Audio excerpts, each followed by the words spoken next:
अस्सलाम वालेकुम नाज़रीन, मैं हूँ असनाद मलिक अपने नए प्रोग्राम के साथ। नाज़रीन, जुडिशल कमीशन ऑफ पाकिस्तान का इजलास चीफ जस्टिस काजी फैसल ने 2 जुलाई को तलब किया है। इसमें लाहौर हाई कोर्ट के चीफ जस्टिस और सिंध हाई कोर्ट के चीफ जस्टिस की नामिनेशन होनी है। बहुत ही अहम इजलास है लाहौर हाई कोर्ट के चीफ जस्टिस के हवाले से, कि कौन होगा चीफ जस्टिस, क्योंकि चीफ जस्टिस काजी फैसल ने 3 नाम इस दफ़ा इनिशिएट किए हैं चीफ जस्टिस के लिए। तीनों सीनियर नाम लाहौर में भी और तीनों सीनियर नाम सिंध में भी। तो पहली दफ़ा हम देख सकते हैं कि उनके टेन्योर में एक क्लैश नज़र आ रहा है जस्टिस काजी फैसल और मौजूदा हुकूमत, हाइब्रिड रजीम, मुक़्तदर हलकों का, कि कौन होगा अगला chief justice Lahore high court. आपको मालूम है कि इस वक्त acting chief justice Shujaat Ali Khan हैं, उसके बाद जस्टिस बाकर नजफ़ी हैं और तीसरे जस्टिस आलिया नीलम हैं। इनके नाम जो हैं वो लाहौर हाई कोर्ट के चीफ जस्टिस के लिए इनको इनिशिएट किया गया। अब इनमें से एक जो है वो चीफ जस्टिस जो है वो नॉमिनेट होना है। टोटल मेंबरान जो जुडिशल कमीशन हैं उनकी तादाद 12 है। क्योंकि एक्टिंग चीफ जस्टिस है तो इसमें जो है वो यही बताया जा रहा है कि क्योंकि जो एक तो 9 मेंबर होते हैं ना, कि 5 सुप्रीम कोर्ट के जजेस होते हैं जुडिशल कमीशन के मेंबर, अटॉर्नी जनरल होते हैं, लॉ मिनिस्टर होते हैं, पाकिस्तान बार काउंसिल के मेंबर होते हैं और रिटायर्ड जज होते हैं मंजूर मलिक साहब। इसके अलावा प्रोविंशियल लॉ मिनिस्टर भी होते हैं, सूबाई लॉ मिनिस्टर जो है जिस तरह पंजाब के होंगे। Provincial bar council, Punjab bar council का मेंबर होगा, सिंध बार काउंसिल का मेंबर वो होंगे। और एक जो है वो चीफ जस्टिस की जगह उन्होंने एक रिटायर्ड जज यानी सरदार तारिक साहब को ऐड किया है इस जुडिशल कमीशन के इजलास में। बहुत ही अहम मामला है। अगर आप देखें तो 5 serving chief justice, 5 serving supreme court के जज, 2 रिटायर्ड जज और 2 बार के मेंबर और 3 जो हैं वो एग्जीक्यूटिव के आप कह सकते हैं, 1 attorney general, 2 law minister federal और प्रोविंशियल लॉ मिनिस्टर। इन पर मुश्तमिल एक बॉडी ने चीफ जस्टिस जो है वो नॉमिनेट करना है। अब क्या मेजॉरिटी में होगा या यूनानिमस होगा, बहुत ही इम्पॉर्टेंट है।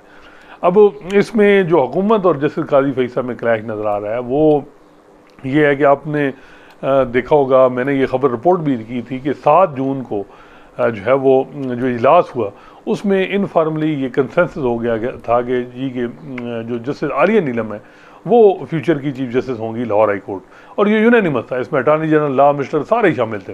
इवन मैंने कंफर्म किया था, पाकिस्तान बार काउंसिल के मेंबर और भी दो मेंबरान थे, तो सब ने कंफर्म किया हाँ जी जस्टिस आलिया नीलम का कंफर्म हो गया जस्टिस। और यही था कि इजलास फ़ौरन जल्दी बुलाया जाएगा और इजलास अब 2 जुलाई को बुला लिया गया।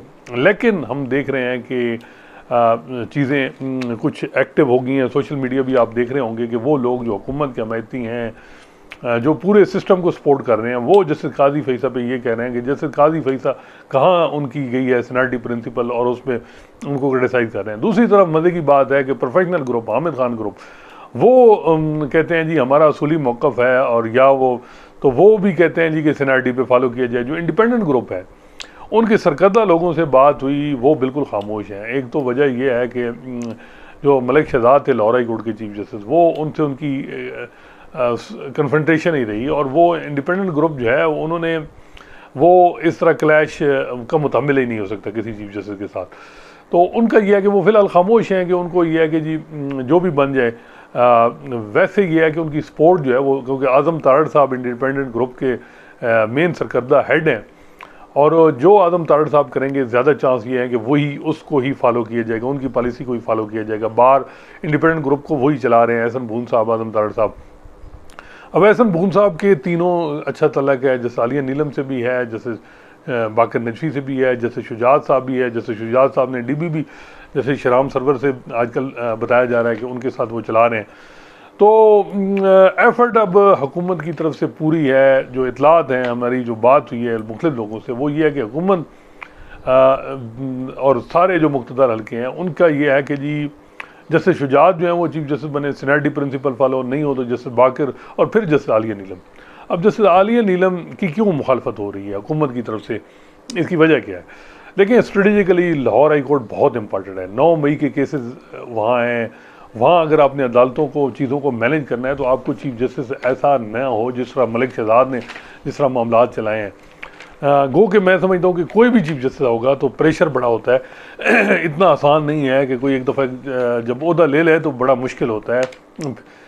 लेकिन ये है कि जो है वो एक मामला जो है वो 9 मई के हवाले से है कि 9 मई के केसेस नीचे लोअर कोर्ट में चल रहे हैं, वहाँ चीज़ों को मैनेज करना, इलेक्शन ट्रिब्यूनल की अपॉइंटमेंट, इलेक्शन के हवाले से जो चीज़ें, तो पूरा जो इस वक्त ये हाइब्रिड रिजीम का जो सिस्टम चल रहा है उसमें अदलिया की बड़ी इंपॉर्टेंस और चीफ जस्टिस की बड़ी मलिक शहजाद साहब ने 2-3 महीने बड़ा टफ टाइम दिया हुकूमत को भी, इस्टेब्लिशमेंट को भी, वो और जस्टिस काजी फैसल ने जो भी जिस तरीके से भी उनको बार की वजह से ऊपर ले गए हैं या वैसे ले गए हैं, उस पर यही बात जस्टिस मंसूर अली शाह और जस्टिस सरदार जस्टिस रिटायर्ड जो थे मंजूर मलिक साहब, वो यही कहते थे कि वो जुडिशल कमीशन के मेंबर हैं मंजूर मलिक साहब, तो वो कहते थे कि एक स्ट्रॉन्ग एडमिनिस्ट्रेटिव हेड चाहिए, तो इसके लिए हमें जो है वो मलिक शहजाद को वहीं रहने दें। तो खैर काजी साहब ने और अमीनुद्दीन खान साहब जो हैं वो उनके लिए मुश्किल फैसला था कि एक तरफ मंसूर अली शाह थे, एक तरफ जस्टिस काजी फैसल थे, तो उन्होंने जस्टिस काजी फैसल का साथ दिया और 5-4 से ये हुआ कि जी मलिक शहजाद जो हैं वो सुप्रीम कोर्ट में आ गए हैं। अब ये है कि इस मामले में जो बज़ाहिर लग रहा है कि जैसे मंसूर अली शाह, जैसे काजी फैसा सारे एक पेज पे थे और उनका ये था कि जैसे आलिया नीलम पहली खातून chief justice Lahore high court की अपॉइंट होगी। अब 2 जज जो सुपरसीड कर रहे हैं उसकी वजूहात जो हमें बताई गई थी वो ये थी कि कुछ रिपोर्ट्स हैं, कुछ ग्लेयरिंग चीज़ें हैं जिनकी वजह से है। अब एक बात तो ठीक है कि अगर सीनियरिटी प्रिंसिपल को फॉलो करना चाहिए बिल्कुल, अगर कोई वैलिड रीज़न है तब। अब देखना होगा कि जुडिशल कमीशन अगर इन 2 जजेस को सुपरसीड करता है, शुजात साहब को और जो है वो जस्टिस बाकर नजवी साहब को, तो उसकी रीज़न क्या बताता है। ये रीज़न बड़ी इंपॉर्टेंट है। बारका प्रोफेशनल ग्रुप के कुछ लोगों से मेरी बात हुई, वो समझते हैं कि हमें इस मामले में जो है वो सीनियरिटी प्रिंसिपल का नहीं, हमें ये बात करनी है कि अगर जज के ख़िलाफ़ कोई ग्लेयरिंग चीज़ें हैं तो उसको फारिग किया जाए। सीनियरिटी प्रिंसिपल ज़रूरी नहीं है, अगर एक जज जो है जिस पे बहुत सीरियस किस्म के मामलात हैं तो फिर ज़रूरी नहीं है कि आप सीनियरिटी फॉलो करें। लेकिन कल की जो तकरीरें जो हुई हैं जैसे काजी फैसा की, मेरा ख्याल है प्रोफेशनल ग्रुप से, प्रोफेशनल ग्रुप जो है वो कहते हैं कि गैर इरादतन जो है वो इस पूरे सूरत हाल में वो एक यूज़ हो गया है, या जो भी आप कह सकते हैं कि कल जो हामिद खान साहब की तकरीर थी। अब वजह यह है कि जो हामिद खान साहब हैं वो सीनियरिटी पे बड़ी बात कर रहे हैं और इसमें कोई शक नहीं, कंसिस्टेंट है। लेकिन सबको पता है कि प्रोफेशनल ग्रुप इफ्तिखार जोई साहब का जब दौर था तो क्या मुशीर आलम साहब को लाया, मुशीर आलम साहब से पहले जो है वो गुलजार अहमद को लाया गया, इफ्तिखार जोई साहब ने अनवर ज़ई जमाली को लाया गया, इसी तरह एजाज़ अफजल ख़ान को चीफ जस्टिस बनाया गया, वहाँ गलबन कोई थे सीनियर जज, उनको सुपरसीड किया गया। और कई मामलात हैं जिनमें ये है कि कई ऐसे हैं जहाँ जो है वो सीनियरिटी का प्रिंसिपल अब साकिब निसार और आसिफ सईद खोसा को ऊपर लाया गया, ख्वाजा शरीफ को वहीं रखा गया और फिर रिटायर कर दिया गया, हालांकि पीपल्स पार्टी ने उस वक्त नोटिफाई किया था। तो ये चीज़ें माजी में रही हैं। अब इंडिपेंडेंट ग्रुप जो है वो खुल के जस्टिस आलिया नीलम का साथ नहीं दे रहा। वजह यह है कि हुकूमत जो है वो, जैसे सबको पता है कि हुकूमत जो असल है वो यही कह रही है कि जस्टिस शुजात ठीक हैं, फिर उसके बाद बाकर नजवी। लेकिन मेरा ख्याल है कि देखेंगे, तेल और तेल की धार देखी जाएगी। अगर 7 जजेस जो हैं वो सुप्रीम वो मेजॉरिटी में, क्योंकि वो 7 हैं, 2 रिटायर्ड हैं, 5 सीनियर सर्विंग हैं, वो फैसला करते हैं तो फिर हुकूमत बेवकूफ़ हो जाएगी, फिर यूनानिमस ही फैसला होगा।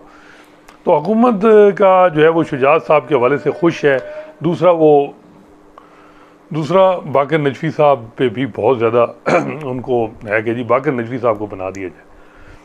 तो जस्टिस आलिया नीलम जो हैं वो, उनकी सपोर्ट अगर सुप्रीम कोर्ट के जजेस सर्विंग पे होगी, हुकूमत में नहीं है, बाहर जो है वो फंसी हुई है। अख्तर हुसैन साहब बहुत ही ऑनरेबल हैं, वो ये बात पहले वो ख़ुद इनफॉर्मली कंसेंसस हो गया था कि जी इन 2 को सुपरसीड करना है, नहीं।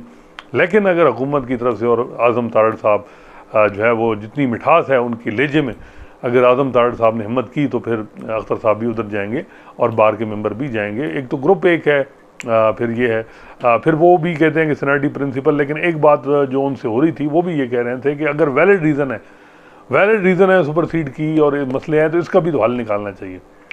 तो अब ये प्रोफेशनल ग्रुप में जो मेम्बरान हैं वो डिवाइडेड, जैसे मैंने बताया कि वो हैं या वो जो, लेकिन जो उनकी पॉलिसी स्टेटमेंट तो यही है कि सीनियरिटी प्रिंसिपल फॉलो होगा। मैं समझता हूँ कि जो जस्टिस काजी फैसल पे माजी में तनकीद, यानी माजी में वो जो सीनियरिटी की बात करते थे, वो ये ही बात जो मैं थी उस वक्त कि जी आप सीनियर्स को कंसिडर करें, अगर उनकी वैलिड रीज़न है तो उनको इग्नोर करें, सुपरसीड करें, फिर जो है जूनियर जज को लाएं, लेकिन उससे पहले जो सीनियर जज हैं उनको कंसिडर तो करें, डिस्कस तो करें।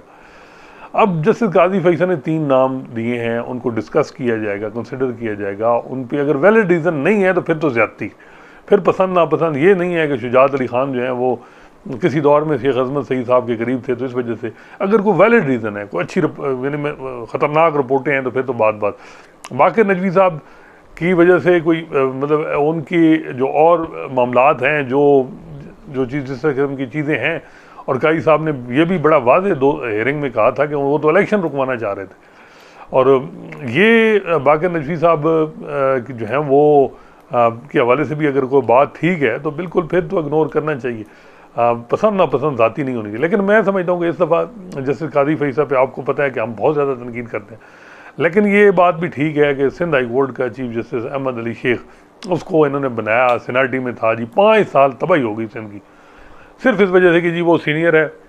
और उन्होंने क्या किया, जिस तरह सिंध की चलाई, इस वक्त अगर रेटिंग देखी जाए तो सिंध हाई कोर्ट सबसे पीछे है। सिंध में जो हालात हैं वो सबके सामने, वहाँ डिसिप्लिन ही नहीं है। कोई 9 बजे जज, जो वकीलों से बात हो, वो कहते हैं जी कोई 9 बजे जज बैठ रहा है, कोई 7 बजे, कोई 8 बजे, कोई 10 बजे बैठ रहा है, वहाँ कोई इस तरह की डिसिप्लिन और ग्रुपिंग है बड़ी सिलसिला। और वजह ये थी कि जो शेख अहमद अली शेख साहब ने जिस तरह वहाँ चलाई थी, और वो जो है वो वहाँ ग्रुपिंग, बार के साथ भी उनकी लड़ाई, तो वो भला। तो एक चीफ जस्टिस स्ट्रॉन्ग भी होना चाहिए। मलिक शहजाद साहब की कोई शक नहीं कि उनके वकीलों से लड़ाई रही, लेकिन ये है कि उन्होंने एक इमेज लाहौर हाई कोर्ट का बेहतर किया, उन्होंने जो है वो जिस किस्म के इकदाम किए। अब जैसे आलिया नीलम के लिए भी के हवाले से भी हुकूमत और मुख्तदर हल्कों को यही मसला है होगा कि उनके बारे में भी ये है कि वो जो है वो बड़ा मुश्किल है कि वो, असल में मसला ये है कि हुकूमत सबसे ज़्यादा खुश थी जस्टिस अमीर भट्टी से। अब अमीर भट्टी के मिजाज जैसा चीफ जस्टिस होगा तो फिर तो हुकूमत के लिए बहुत है, अगर नहीं होगा तो मेरा ख्याल है कि फिर मसाइल जो है वो नहीं पसंद किए जाएंगे। पूरा जोर लगाया जा रहा है। अब जस्टिस काजी फैसल पे बहुत बड़ा इम्तिहान है कि वो क्या इस तरह करते हैं कि उन्होंने खुद एक इनफॉर्मली कंसिडर किया। मैं समझता हूँ कि अगर वो समझते हैं कि ये 2 जज सुपरसीड हैं तो वो करने चाहिए, और वो अगर एक रिफॉर्म लाना चाह रहे हैं कि जी जो है वो इस हवाले से अपॉइंटमेंट में, तो बिल्कुल इसी वजह से हम कह रहे थे कि जुडिशल कमीशन के रूल जो मंसूर अली शाह साहब ने बनाए थे उनको अप्रूव किया जाए। अब ये है कि जैसे मंसूर अली शाह जो हैं वो, जैसे मंजूर मलिक सबसे ज़्यादा यानी वो पंजाब से तलक है, रिटायर्ड हैं, उनको इन जजेस सबसे काम किया, उनसे ज़्यादा कौन जानता है। सरदार तारिक साहब भी हैं। अब सरदार तारिक साहब जो हैं वो रिटायर्ड हो चुके हैं, रिटायर्ड जज जो हैं वो चीफ जस्टिस की बड़ी सुनता है। काई साहब के अमीनुद्दीन भी उनके साथ हैं। Manzoor justice Munib Akhtar, justice Mansoor Ali Shah, justice Yahya Afridi, मंजूर मलिक में भी एक पेज पे हों, लेकिन काजी साहब का सबसे इंपॉर्टेंट है। काजी फैसल जो डिसाइड करेंगे वही चीफ जस्टिस बनेगा। सीनियरिटी मेजॉरिटी उधर जाएगी जो चीफ जस्टिस काजी फैसल कहेंगे। अब देखना है, क्योंकि जस्टिस काजी फैसल पे अब हल्की फुल्की तनकीद तो हुकूमत के लोगों की तरफ से हो रही है। अब देखते हैं कि वो कितना स्टैंड कर जाते हैं। एक बात थी कि उन्होंने, बहुत से लोग कहते हैं कि इलेक्शन हुकूमत नहीं, इस्टेब्लिशमेंट भी नहीं कराना चाह रही थी तो उन्होंने इलेक्शन कराए। जिस तरह उसमें अगर वो जनवरी 13 के फैसले पर कई दफ़ा होता है ना कि बाउंसर मारा जाता है तो बंदा जो वो बैठ जाता है आगे पीछे, उन्होंने उस बाउंसर को जो है जिस तरह किया वो कैच आउट। जनवरी 13 के फैसले में अगर वो बल्ले का निशान या ना लेते, जिस एप्लीकेशन या ना होती, तो मेरा ख्याल है कि इलेक्शन का सारा क्रेडिट जाता। लेकिन अब इलेक्शन का क्रेडिट उनको उस तरह नहीं जाएगा क्योंकि उसकी तबाही हो गई जिस तरह का बना। अब जजेस की अपॉइंटमेंट में अब देखते हैं कि वो जो उनकी पोजीशन है, अगर वो स्टैंड कर पाएंगे या नहीं, या वो फिर हुकूमत की बात मान जाएंगे, ये बड़ा इंपॉर्टेंट है। बार जो है वो नहीं है, इसमें जो असल स्टेक होल्डर है वो हुकूमत और जो है वो चीफ जस्टिस काजी फैसल हैं। जैसे मंसूर अली शाह की इम्पोर्टेंस बहुत होगी अगर ये रिज़र्व सीट का फैसला कल हो जाता है, यकम को रिज़र्व सीट का, तो फिर अगर ये रिजर्व सीट जो है ये माल गनीमत वाली कहते हैं कि नहीं मिलती, फिर तो ज़ाहिर बात है कि चीफ जस्टिस जो है वो मंसूर अली शाह ही होंगे, फिर मेजॉरिटी उधर ही जाएगी जो मंसूर अली शाह कहेंगे। अगर ये जो है वो ऐसी पोजीशन बन जाती है कि कॉन्स्टिट्यूशन अमेंडमेंट हो सकती है, हुकूमत कर सकती है, फिर जस्टिस काजी फैसा जो है वो मजबूत होंगे। फिर जस्टिस काजी फैसा देखते हैं कि क्या करते हैं रिज़र्व सीट में भी, क्योंकि बहुत से लोगों की ये मिजाज होता है कि जो चीफ जस्टिस है जो फ्यूचर का 2-3 महीने बाद जिसने आना है 3 साल, उसकी बात देखी जाए कि वो क्या कह रहा है। तो अब ये लाहौर में जैसे मैंने बताया कि वहाँ हर एक की अपनी अपनी पोजीशन लेके बैठे हुई हैं। प्रोफेशनल ग्रुप की अपनी, इंडिपेंडेंट ग्रुप खामोश है लेकिन हुकूमत के साथ है, हुकूमत से हट के वो नहीं है, क्योंकि उनकी सारी सियासत इस वक्त ये है, वो नज़रियात से ज़्यादा इंडिपेंडेंट ग्रुप जो है वो फलाह बहबूद पे है कि वकीलों की फलाह बहबूद की जाए और उनसे वोट लिए जाएँ।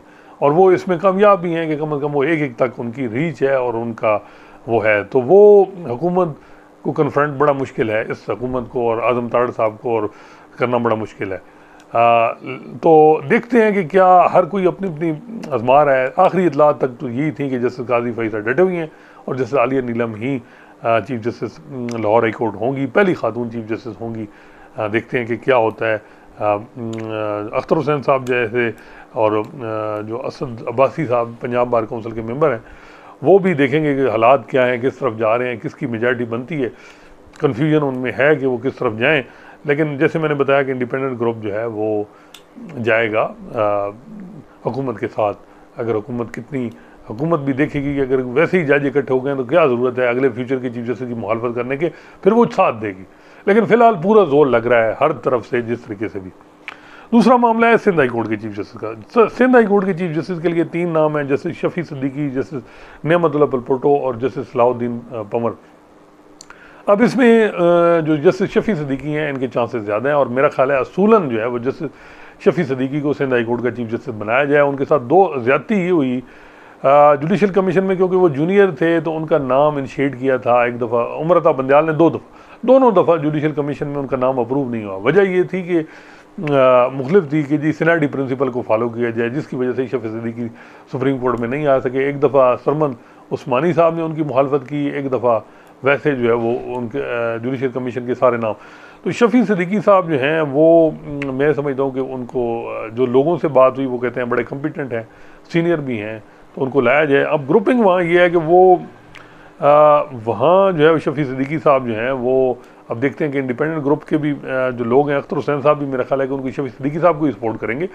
जस्टिस काजी फैसा साहब की हवाले से भी इतला यही आ रही है कि वो शफी सिद्दीकी साहब को करेंगे, लेकिन एक अप्रीहेंशन है आबिद ज़ुबैरी साहब और लोगों में कि कहीं ऐसा ना हो कि नंबर 3 सलाउद्दीन पंवर को ले आएँ, नेमतुल्लाह पलपोटो साहब के चांसेस कम हैं। तो ये बात है, लेकिन ज़्यादा चांसेस जो हैं लाहौर से ज़्यादा सिचुएशन क्लियर है कि वहाँ शफी सिद्दीकी साहब ही होंगे। लेकिन शफी सिद्दीकी साहब का क्योंकि ग्रुपिंग होती है, बार पॉलिटिक्स होती है। अब शफी सिद्दीकी साहब के बारे में ये भी है कि कहीं वो जैसे मुनीब और इस कैंप के ज़्यादा करीब ना हो तो फिर कहीं काजी साहब उनकी मुखालफत करें। लेकिन मेरा ख्याल है कि इन चीज़ों में नहीं जाना चाहिए। अगर माजी में 2 दफ़ा उनका नाम हुआ, रिजेक्ट हुआ, तो इस दफ़ा सिंध हाई कोर्ट का चीफ जस्टिस उनको बनाना चाहिए। ये ज़्यादती है कि सुप्रीम कोर्ट में भी आप नहीं ला रहे और सिंध में भी चीफ जस्टिस नहीं बना रहे, और जिनकी इतलात ये हैं कि उनके बारे में यही है कि वो बड़े कम्पिटेंट जो है वो जज हैं। तो देखते हैं कि क्या होता है। वहाँ तो चीज़ें क्लियर हैं। सीनियरिटी जो है प्रिंसिपल बिल्कुल फॉलो होना चाहिए, लेकिन अगर वैलिड रीज़न है। अब एक बात ये हो रही है कि जी अगर वैलिड रीज़न है और सुप्रीम जुडिशल काउंसिल में किसी के खिलाफ कार्रवाई है तो फिर उस जज को फारिग करना चाहिए, न कि फिर वो जो है वो जूनियर बन के वो काम करे। तो ये बड़ा डिफरेंट काम होने जा रहा है लाहौर में। कम अज़ कम अगर जस्टिस आलिया नीलम बनती हैं तो 2 सीनियर जज जो हैं वो क्या करेंगे? शुजात साहब और जो हैं बाकर नजवी साहब, वो क्या रिज़ाइन करेंगे या वो चलते रहेंगे निज़ाम को ऐसे जूनियर काम करेंगे? मेरा ख्याल है कि बाकर नजवी साहब ने अगले साल रिटायर होना है ये और उसके बाद शुजात साहब का भी इतना ही टाइम 1.5-2 साल रह गए हैं। तो अब देखते हैं कि क्या होता है। सिचुएशन बड़ी यानी इंटरेस्टिंग है और हर कोई जो है वो बड़ा मुताद है कि कोई भी बन गया चीफ जस्टिस तो दूसरे को नाराज़, फिर वो नाराज़, लेकिन बिहाइंड द सीन सारे मूव कर रहे हैं। कम अज़ कम एक्टिविटीज़ साहब की चल रही है। देखते हैं कि सारी नज़रें जस्टिस काजी फैसा पे हैं कि वो क्या करते हैं। मेरा ख्याल है कि अगर वो सिचुएशन उन्होंने बना ली है कि एक बंदे की वैलिड रीज़न है जिसकी वजह से उसको चीफ जस्टिस नहीं बनना चाहिए, तो फिर स्टैंड करें। तो मेरा ख्याल है कि बहुत बड़ा उनको क्रेडिट जाएगा। फिर ये भी बात होगी जो हम कहते हैं कि वो एक पेज में है तो कम से कम एक पेज तो फट जाएगा इस मामले में। देखते हैं क्या होता है। 2 जुलाई को इजलास है, इंशाल्लाह नए मौजू के साथ आपकी खिदमत में हाजिर होंगे। अल्लाह हाफिज़।